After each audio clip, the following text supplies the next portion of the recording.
یوه قاعده د خپل ژوند لپاره وټاکئ، زده یې کړئ او هر وخت چې له ستونزې سره مخ کېدئ زړه پې ډاډه کوئ او ځان ته یادوئ.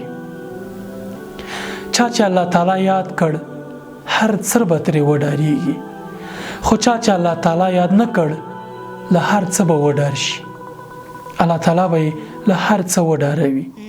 که الله تعالی در سره مرسته وکړي څوک به درته ضرر ورسوي، خو که الله تعالی له تا بیزاره شو یا تا الله تعالی ته رجوع ونه کړه هر شی به تا ته تاوان رسولی شي.